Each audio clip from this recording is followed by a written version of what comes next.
you're doing gene therapy on yourself for good or for harm every time you put food in your body. Vitamin D is one of the most important things that costs pennies a day. The refined sugars wreaking havoc on those gut bacteria. Spices, herbs, things from nature, you could turn on genes that would suppress cancer. After 25 years of serving patients through integrative medicine and oncology, at Gaynor Wellness, Mitchell amplifies the awakening of harnessing the medicinal nature of whole foods, food as medicine. In his book, The Gene Therapy Plan, he peels the onion with deeper, untapped, and profound new information that is truly leading the discovery towards empowering each of us to take control of our own genetic destiny. Being a doctor, being a physician, being a surgeon is an enormous privilege. It's a gigantic responsibility. And what we get to do, which is I think quite unique, is we get to bear witness with humans as they're going through very, very difficult situations. So let me talk a little bit about Mitch personally. So we've known each other for a long time, and we've intersected in many different venues through the years. So as you all, I hope, know, that he's an extraordinary human being. He's deeply scientific in his background, but he has a rare blend of qualities where he has amazing insight and intuition. And he really rejects dogma in a lot of different areas while still having a scientific approach. Mitch is always ahead of the curve, and I think, you know, you're batting close to 1,000 from my perspective, because you're always right. I want to also introduce Deaver Davis, who I've known Deaver for a long time. Dr. Davis established the field of environmental oncology. So why don't we introduce, bring up Dr. Gaynor and Deaver Davis to come up.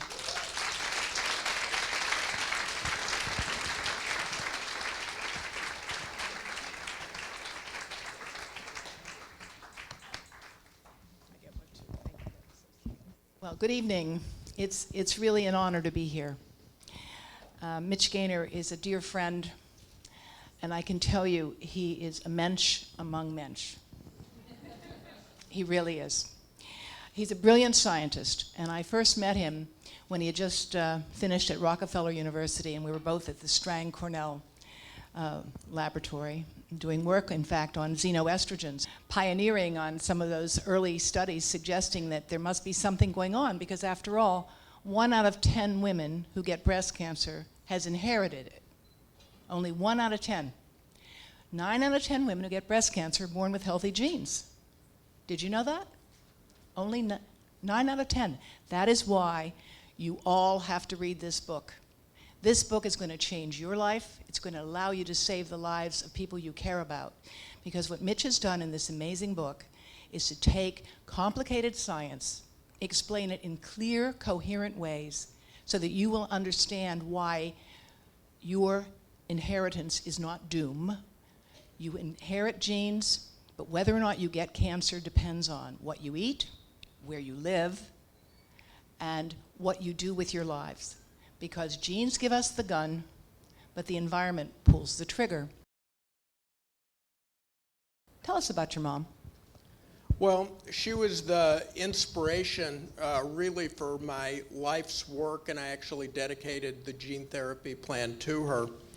And I start the book by talking about how she had developed breast cancer when I was about 6 years old and succumbed to it when I was 9. And she had been given a drug when she was pregnant with my brother called DES. So that was 6.5 years before I was born. For those of you that don't know, because DES had since been taken off the market, it was given to women who were pregnant to help make the pregnancy easier. It was later, when I was sitting in a college chemistry class, that the teacher said, you know, they just took DES off the market, and could you believe that they knew that it was a carcinogen from the time they released it onto the market? And so, you know, that was very shocking, and it was also by epigenetic means that this happens. And epigenetics, epi means above. Above the genome. The genome is the collection of our DNA. And what we used to think is that if we had a family history of being overweight, of cancer, of diabetes, of heart disease, of Alzheimer's, that was just our destiny, just like our hair color and our eye color. But it doesn't have to be that way. And the reason it doesn't have to be that way is your genes are vibrant, like life itself. And they change, their expression changes throughout your life depending on the foods or the toxins that you're putting in your body. So Deborah really enlightened me when we first met because I had been studying nutrient-gene interactions at String and Cornell and Rockefeller, and I was flabbergasted how, with the best medical training in the world, could nobody have taught me that there were all these micronutrients that you can put in your pantry, in cinnamon, in garlic, in broccoli, in turmeric, and then in some more obscure things that we'll talk about later. But in all these spices, herbs, things from nature, you could turn on genes that would suppress cancer, turn off genes that would promote cancer. And then I started finding all the commonalities that were the same between cancer and diabetes and heart disease and premature aging. So really, what was a very big adversity for me as a child in losing my mother, it caused me to ask the question, why does this happen in the first place? It's not enough just to practice cookbook medicine or just wait, the way medical science has evolved for a symptom to develop. I often tell people stomach ulcers aren't due to deficiency of antacids or acid blockers. Feeling tired all the time isn't due to a deficiency of amphetamines. There are basic reasons that people have a number of the ills that plague us: chronic fatigue, premature aging, joint pain, forgetfulness earlier in life.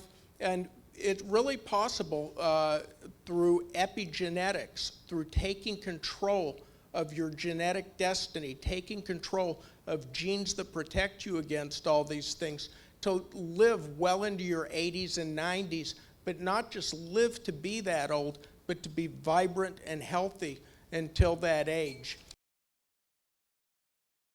I first met Mitch, and he was introduced to me as having been the chief resident at Sloan Kettering, and he was at that time the cancer doctor that cancer doctors went to when they were told to go home and die.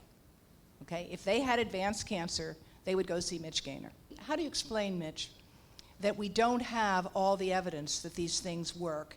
Why is it that you're using things that we may not have definitive proof on? Why shouldn't people wait for more evidence? What would happen if we said you had to wait for evidence before you gave people coenzyme Q10 or metformin? And let's talk about those two as an example. Maybe explain what each of them does and why you decided 10 years ago that you wanted people to use those drugs, and why the world of medicine is now caught up to you. Well, now there have been randomized trials. So we know, for instance, it's standard of medical care. If you're on a statin, for instance, for high cholesterol, you take CoQ10. That's become mainstream medicine. But when I started doing it 20 years ago, it's like, what is CoQ10? Don't take that. Dr. Gaynor put you on CoQ10? How do you know what's even in there? And it was just, there was so much data. And as a doctor, I have seen so many people. I've had people come in with heart failure from chemotherapy and other types of drugs that I've reversed with CoQ10 and other nutrients. And yet the doctors that they were seeing besides me say, well, don't take them. You don't know what's in them. And, for me, it's always been my responsibility, because I took that oath too. We have to take care of patients in real time. We may not have 20 years for randomized controlled trials when somebody can't breathe who's sitting right in front of you because they're in heart failure. And if you know and understand the science that can help them, you give it to them. And it's really that simple. And we know, for instance, fish oils and omega-3s, absolutely critical. Some people aren't going to have access to fish. You can buy very high-quality fish oil supplements without PCBs, without mercury in it, that are great to take. But yet you have people that say, no supplements at all. One of the most important things, just as far as supplements that people need to be taking, all this is in the book, but is vitamin D3. What you measure for D3 is a 25 hydroxy vitamin D level in your blood. All of you should know that several times a year. Between November and April, for those of us living at this latitude, we don't make any vitamin D. And almost everybody I check, I did a book signing last night in Portsmouth, New Hampshire. One of the orthopedic surgeons there had heard me speak, and he started checking vitamin D levels. He said he had one patient in the last year with a normal vitamin D level, and that was in the 30s. Should be between 50 and 80 at the very least. We know low vitamin D levels are associated on an epigenetic basis. Again, this is at the control of gene expression. Brain cell loss, immune function, every type of cancer that's the most common type of cancer, heart disease, insulin sensitivity. We have 100 million Americans who are either pre-diabetic or diabetic, a third of the country. And vitamin D is one of the most important things that costs pennies a day, but you can't guess about the dose. Everybody absorbs it differently. If you eat a perfect diet for vitamin D, salmon, cottage cheese, yogurt, the most you can get is 350 units. The least anyone needs is 1,000 units, and many people need 5,000 or 7,000 units. I have to take 50,000 a week because I don't absorb it well. So, there is hard science for this. So do you think that, as an example here, that a test for vitamin D should be a routine part of blood work, just as they do the white count and cholesterol? It absolutely should be, but I was at the book signing last night also in New Hampshire. A nurse practitioner with a large practice told me, and I was unaware it was that way outside of New York State, nurse practitioners here have told me they're not allowed to order vitamin D levels because insurance companies won't pay for it. Yeah. So it's restricting access to something that really is a human right. There was a woman named Kathy Helsauer who at Johns Hopkins compared women with and without breast cancer. And she looked at a detoxifying enzyme called GST, or glutathione S transferase. So your detoxifying enzymes are in every organ system in your body. So if you're breathing in polluted air or secondhand cigarette smoke, hopefully not firsthand cigarette smoke. Do you hear that, everybody? There were people that was directed more to than others. Your glutathione S transferase is what breaks down the main carcinogen there, benzopyrene. Some people don't have as much glutathione S transferase, and the amount that you have is dependent on a lot of foods you put in your body, because the genes that code for glutathione S transferase can be induced by garlic, by omega-3 fatty acids, by turmeric, which is what gives curry its yellow color, by blueberries and blackberries. They markedly raise on an epigenetic level the body's production of detoxifying enzymes. So what Kathy Helsauer at Hopkins found is that women with the lowest levels of GST had a 4-fold increased incidence of developing breast cancer. Similar studies have been done for other cancers, and we know you can induce detoxifying enzymes. Again, this isn't taught to most doctors in medical school. I just feel very fortunate. I happen to have trained at Cornell, been able to go to Rockefeller, do research in molecular biology, then be at String, work with people like Devra so closely about environmental toxins, because the dark side of epigenetics is called toxicogenomics. Devra was the first person in the world to introduce me to that term. And that was 25 years ago. But since then, we know all the things that we're talking about that micronutrients do. All the white sugar that you eat, the refined sugar, the refined flour, the pesticide residues, the herbicide residues, the dioxin, all the things in the external environment, they induce tumor promoter genes, they induce inflammation. So why is inflammation bad? Inflammation is bad because the inflammatory chemicals that are released when your body's inflamed from too much white sugar, white flour, and chemicals, they literally gunk up. They occupy the insulin receptor substrates. That's inside your cells. So your insulin can't work. Your pancreas responds by making more insulin. And so you're hungry all the time because your blood sugar drops, but the insulin, it can go to the cells, but it can't work because of all the inflammatory chemicals. That happens on a gene expression level too.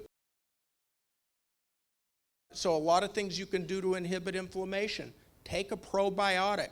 A lot of inflammation starts in your gut with a dysbiosis, the wrong bacteria in your gut. You want to make sure you're getting enough acidophilus, bifidobacteria, lactobacillus. What foods can you have for that? And again, this is all documented. What are some of the foods that contain probiotics? Because there's some Yogurt. surprises like sauerkraut. Sauerkraut's one, miso is one, Greek yogurt with kefir cultures added, no added sweets. Those are all good things for getting probiotic bacteria, but you also want to take prebiotics. Prebiotics are good nutrients for the bacteria in your gut. You should think of your gut like a very delicate rainforest. It's a delicate ecosystem. So every time you go to a vending machine and you get a can of soda, even if it's diet, you're drinking all this phosphoric acid. It just wreaks havoc on the gut bacteria. Every time you eat a package of donuts or something from a vending machine, the refined sugars wreaking havoc on those gut bacteria. You not only have to replace them, you have to replace those foods with things like apples. You can make your own apple juice, grape juice. I'm big on juicing. I have a lot of juicing recipes in the book. And these are the types of food that you're doing gene therapy on yourself for good or for harm every time you put food in your body. So gene therapy is not some concept that's 50 or 100 years away, or that's going to come from some big pharmaceutical company. All of you are doing gene therapy for good or for harm every time you eat. And while we may not be able to control our external environment, such as the air we breathe, we can control our internal environment by the foods that we're putting in our body. You have a couple of examples in the book of how you were able to use foods for some unusual situations. Perhaps the story of your father and his disease. Tell us about that. Yes, that was truly amazing and unexpected. He was a dentist and he stuck himself with a suture needle and the patient had hepatitis C. That was in the days before there were cures. Now it's hepatitis C. Okay, you go and you take medicine for it and it gets better for the most part. But this was in the early 1980s before there was any thought of any medication, much less thought of a cure for it. And his liver functions were quite high and he had the virus, and I put him on a number of algae, seaweeds, grass juices, mushrooms, things for the immune function, a lot of turmeric, a lot of things to help with liver injury, resveratrol that comes from the skin of red grapes. I mentioned turmeric, omega-3 fatty acids. Anyway, he did that, and in 3 months, there was no trace of the virus. And as tests became better and better, and we were able to do things called PCR, there was still no trace of the virus ever for the rest of his life. He ended up living till 89. Metformin is used for diabetes because it lowers the amount of sugar in the body, right? How did you figure out that it would be a good idea for metformin to be used to prevent cancer and to help treat people with cancer? How'd you figure that out? Well, again, it's fascinating because I still write prescriptions for metformin. Now there, as Shelley said, there's all these big randomized controlled trials, and there's paper after paper in the best oncology journals showing that metformin, which originally came from an herb, it came from the French lilac, and when it was released in Europe in the 1950s, it was 1955, they started noticing over the ensuing decades that people on metformin that were taking it for diabetes had 40% less cancer than the rest of the population. So that was known for decades. So I knew that literature and started looking into what metformin did on an epigenetic level. And the data for that was there too. You talk about connecting the dots, and I talk about this in the book. So metformin is able to induce a gene called AMPK. AMPK is the top of a whole cascade of other tumor suppressor genes.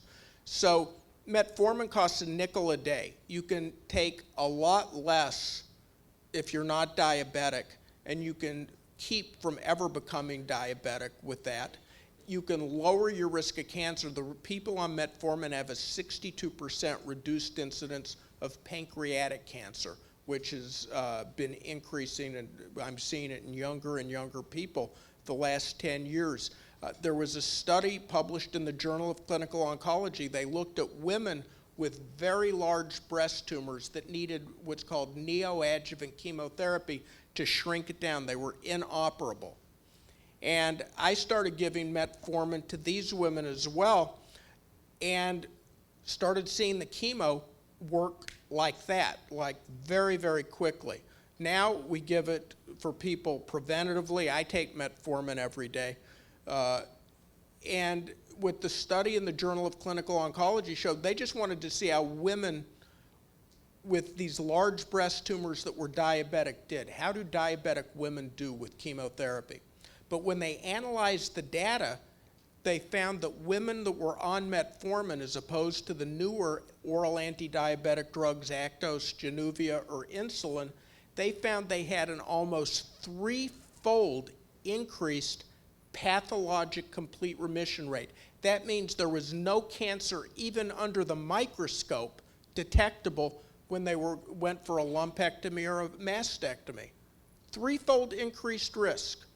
And, you know, to my amazement, still the majority of doctors that'll see patients on metformin and they're not diabetic will say, there's no evidence for that.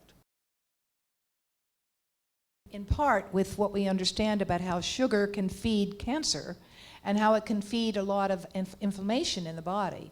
And so your book is full of very interesting recipes. What's one or two of your favorite recipes in the book? I'd say probably my favorite one is one that my mother taught me. So after she was diagnosed with breast cancer, she taught me just simple juicing.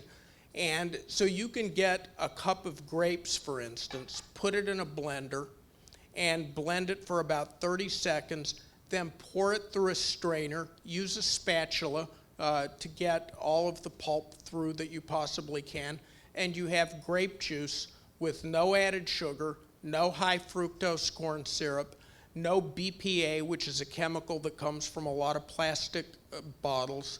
It's just pure grape juice. Grapes are one fruit, though, I would say always buy organic. There's a list of some that you want to always get organic. That grapes is one. The other is apples. You can make your own organic apple juice. Best to use either Granny Smith apples or probably the highest quercetin content. Put 2 apples in a blender. Pour that through the strainer. Use the spatula to get everything through. You've got organic apple juice. It tastes great. Again, none of the contaminants are there. So I talk about a lot of juicing recipes. Everything in the book largely stems from what my mother taught me, because she sensed that she wasn't going to be around to take care of me. So they're simple recipes. Trust me, if I can make these, anybody can do them. Anybody. The most commonly used pesticide in the world today, it's called Roundup. Many of you may be aware of it. The generic name is glyphosate. It doesn't just occur in Roundup, it occurs in many other pesticides.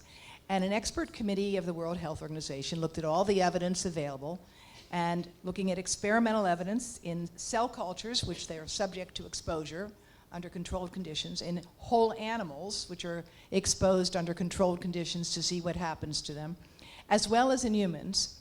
And they concluded that this most commonly used pesticide in the world today is a probable human carcinogen. A probable human carcinogen. Now, in the past few weeks since that determination came out, you've seen stories in the New York Times, Business Reporter, that the World Health Organization really is way out of line here. Now, I want to talk with you about the idea, why do we study animals to predict human responses? How we do that when we develop drugs. We use animal research to develop drugs, right? So what's wrong with using animals to predict human effects with environmental chemicals? And what is your view of what we need to do about things that look like they cause cancer in humans based on animal evidence? What do we do with animal evidence? Do we act on it, or should we wait for proof of human harm? Well, the consequence of waiting for human harm is very well known. Shelley has done pioneering work on looking at pesticide and herbicide residues in breast fluid and breast milk in American women. And there are dozens. If you look at fatty tissue samples from Americans, men and women, from surgery, there are 80 to 100 pesticide, herbicide residues, chemical known carcinogens that we're walking around with in our bodies. Those have a lot of negative effects. If you take DDT, it was known back in the early 1950s, DDT was showing these types of effects in animal models. The studies kept accumulating and accumulating, but we didn't ban in this country DDT. It's still used in a lot of parts of the world until the 1970s. Then the pesticide that DDT was replaced with, millions of more people exposed to it, that was banned 20 years later when that was found to be harmful. So to your point, Deborah, all the chemicals that we're dumping into our food supply and that we're breathing in our air and that are ending up in rain that's going into ponds, that's going into the grass that animals are eating, that we're subsequently eating, we're at the top of the food chain, into the fish. Where do you think the mercury's coming from in tuna and swordfish? It's coming from smokestacks. It's, cement kilns, for instance, emit so much mercury, it goes up, it's got to come down somewhere, it comes down in the rain. And the fish take it up. The longer-lived predator fish, it bioaccumulates its way up, has a lot of toxic effects. I check mercury in everybody, and probably 25% of the patients I check, if not more, have high mercury levels. They don't have any idea about it. It gets deposited in the heart, and the blood levels are about 1/400th what the tissue levels are. The tissue levels of DDT. And so industry tried to argue when people like Deborah were talking about it, back then they tried to argue, well, it's such a weak estrogen, it couldn't possibly really do anything for humans. The difference is human estrogen, when it's made, it's in your body for a few hours. The half-life of DDT in the human body is over 40 years. Once it's in you, it's there for good. And there was just a study published 2 weeks ago. There's an epidemic of infertility throughout the world now, not just in this country. Epidemic. I mean, when I was in medical school, there wasn't such a thing as a fertility doctor. Now there's fertility doctors everywhere. But nobody's asking why. Where is it coming from? And a study showed that men who ate the highest pesticide-containing produce compared with men who ate medium or low had half the sperm count. It was 170 million in men that ate medium or low, but men that consumed high pesticide produce regularly, it was only 81 million. So Wow. Cut in half. You're infertile with that. And there are a lot of effects to this. Dr. Oz wrote the foreword to my book, and he has come out for labeling of GMO foods on packages. And so a group of doctors wrote a letter to Columbia saying that he was a quack and he recommended supplements and it was not ethical. And he wrote a rebuttal today and looked into a number of these doctors who were working for the tobacco industry, working for the pesticide industry, and convicted of Medicaid convicted fraud. of Medicaid fraud, yeah. So Right. we're living in a time now where people have to be their own advocates, and you have to ask questions. You can't just accept things that you read in the newspaper or what people are telling you. You must ask deeper questions about things, because if you don't question the way the world is today, things are going to get worse. Could you please comment on the contribution of a healthy attitude to our genes and our health and well-being? And in relation to that, would a person with skepticism and negative thinking not have the same healing potential on your supplements as someone with a hopeful and positive attitude? That's a great question. There's a whole field called behavioral epigenetics that looks into the role of stress in gene expression. The more stress, the more depression, the more pessimism you have, the more inflammation you have, the more difficulty you have sleeping at night. That disrupts melatonin, it disrupts cortisol, it promotes type 2 diabetes, it lowers the immune system. There was a study published in the Journal of the National Cancer Institute several years ago that looked at women that were recovering from breast cancer surgery. They found that women with the most stress and the most depression had the most profound suppression of the very part of their immune system, the natural killer cells, that was responsible for preventing a recurrence of the cancer. So there is hard science for that.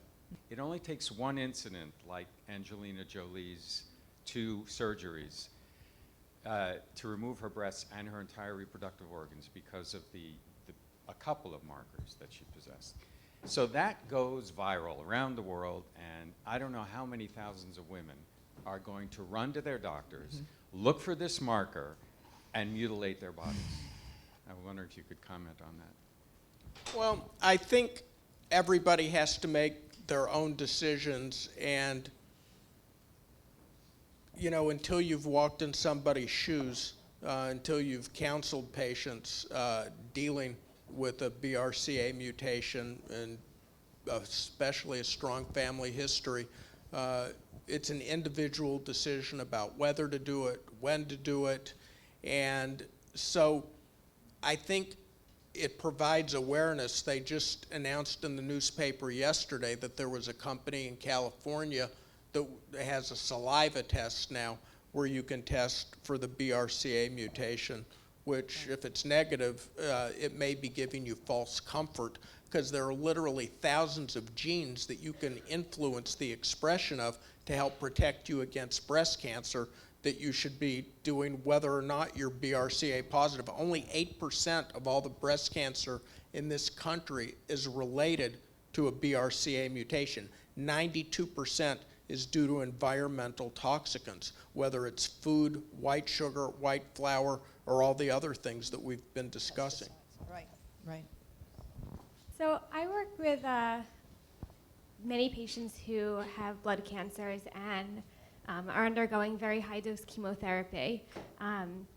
They often come in and, they're in the hospital, they're very immunocompromised, and they're very immunocompromised for a period of time afterwards. They often ask me about a lot of the supplements you mentioned in your book, and I never really know what answer to tell them because they're in that immunocompromised state. So I was wondering what you recommend to your patients in that time period? It's really very individual. When somebody's on high-dose chemotherapy or they're in the middle of a bone marrow transplant, so many other factors come into play. Their platelet count, their white blood count, even their ability to take supplements. It's very, very difficult for them. A lot of times their guts are so compromised, it's hard to take much in the way of supplements. So you really have to take that more on a case-by-case basis. It's not one size fits all. And even in the book, I talk about how it's not a book about supplements. I do think some supplements are necessary, but it's more about just getting the right nutrients in. So for those types of patients, I would say look and see what their vitamin D levels are.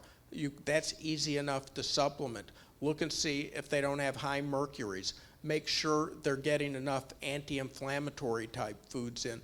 Make sure they're getting enough things to support their immune system. A lot of that you can do just with diet and diet alone. You don't necessarily need supplements. One of the things you told me about was that several of these supplements can be in liquid form, so they're easier. They don't have as strong a taste, and it's easier because some of these patients, as you know, have mouth sores. They can't swallow as well. So putting things in a liquid form, can help as well. But it's interesting to hear you talk because I see the two parts of your mind working at the same time. There's a scientist who knows all the details of how different things are detoxified and conjugated in the body, but also as the doctor, if I may say the loving doctor, who knows that each person is unique and needs to be treated as an individual. And it's wonderful. I would say again, this book is an amazing book because the stories are the stories of people who nobody else could help. And Mitch was really able to make a huge difference in their lives. Other question? What is your position on root canals? It's my belief that infected root canals are involved with cancer also. Well, if you have defective root canals, any focus of infection in the body is a focus of inflammation. So just as I said, dysbiosis in your gut is a focus of inflammation, so are root canals that have gone bad. And it's very important. You may not be able to deal with every focus of inflammation in the body, but again, you can put certain nutrients in your body that are very anti-inflammatory and antiviral and antibacterial. So you take the properties of garlic, for instance. Garlic is loaded with antibacterial and anti-inflammatory properties, and it has substances that induce apoptosis. Apoptosis is normal cell death. Most cells, when they get old, they'll die, make room for new cells. Cancer cells become immortal. They just keep dividing and dividing. There are all these nutrients that will induce apoptosis and are anti-inflammatory. Oil of oregano and rosemary contain carnosol, profound anti-inflammatory, have antiviral, antibacterial effects, and pro-apoptotic effects. So nature has given us a lot of the answers. It's just a matter of putting it together into a plan. I want to remind you something. When my family went to Tibet in 2002, I said to you, what do I take? Because in Tibet, you have no medicine. I mean, there's no Western doctors. There's nothing. We went up at some altitude, and I don't. Do you remember what you told me to take? Because we took everything we took from you. We used, and it was some very basic stuff, it was grapefruit seed extract and oil of oregano. And they were like the all-purpose, everything, because in fact, the interesting thing is grapefruit seed extract and oil of oregano, now in laboratory studies, they kill just about anything. They kill any bacteria, any fungus, any virus. And of course, these are really nasty tasting things, I have to tell you. And cancer cell lines that Now, they've been testing. they're being studied now that they kill cancer cell lines. But it was really, we couldn't carry a lot of stuff because we were, and it turned out to be very, very important advice. And we ended up using the entire, everything we took because your advice was so well. We have a question up here, and okay, go ahead. Do you think that iodine deficiency, or do you test for iodine when somebody has breast cancer? I don't usually, unless I suspect there's a reason somebody should be iodine deficient, and I don't really recommend patients empirically take iodine because the potential for doing harm from that in terms of your thyroid gland outweigh any potential benefits, and iodine deficiency is much less common than some circles believe it to be. Yeah, hey Mitch, I just wanted to get your view on low-carb, high-protein diets, which have become incredibly popular in this country because they seem to have some benefit in losing weight. But I want to know how they stand from the perspective of cancer. It's a great question. And so there are all these fad diets out there. You mentioned low carb, high protein. Low carb, high protein diets really tend to be low carb, high saturated fat diets, which really isn't what you want. Then there's been the bias against any grains, unless you're gluten intolerant. That's not necessary. So the reason most diets don't work for the long term is because they leave you deficient in some way. They'll leave you deficient in anti-inflammatory nutrients. They'll leave you deficient in nutrients that can help healthy insulin levels. They'll leave you deficient in things that help the good bacteria in your gut. I could name 20 deficiencies that I talk about in the book from all the fad diets over the last 30 years. What all of them do, the analogy I use, it's like trying to repair a leaky roof by digging a deeper and deeper hole in your floor. You just keep getting yourself into a deeper hole. And that's why people get so frustrated. So I recommend the rule of thirds. And that's really formulated on the best science. I back it up, especially related to gene expression. The rule of thirds is very simple. A third of your calories should come from healthy protein, a third should come from healthy carbs, and a third should come from healthy fats. So the healthy protein sources are things like eggs or egg whites, fish, lean meats, raw vegetables. They're loaded with protein. People don't realize that's why juicing's so good. Raw vegetables loaded with protein, lentils loaded with protein. Then for carbs, whole grains are very important. Whole grains are broken down in the gut to short-chain fatty acids, not processed grains. Stay away from the multi-grain label, because usually that is a code word for processed. Have to read labels carefully. Swiss cheese, good source of carbs, nuts, fruits. And then for the healthy fats, you want about a 3-to-1 mix of omega-6 to omega-3s. Best omega-6s, olive oil, one of the best things. You should have olive oil every day of your life, extra virgin olive oil. It's best not to cook with it because when you heat it, it denatures a lot of the good nutrients. Tons of anti-inflammatories, really good quality omega-6s. What about coconut oil? That was the next thing. Coconut oil, loaded with great omega-6s, loaded with lauric acid, which is anti-inflammatory, very important for your immune system. That's the best cooking oil because it has the highest smoke point. It doesn't create a lot of free radicals that are going to promote inflammation in the body. So the best cooking oils are coconut oil or cold-pressed grapeseed oil or even butter or ghee.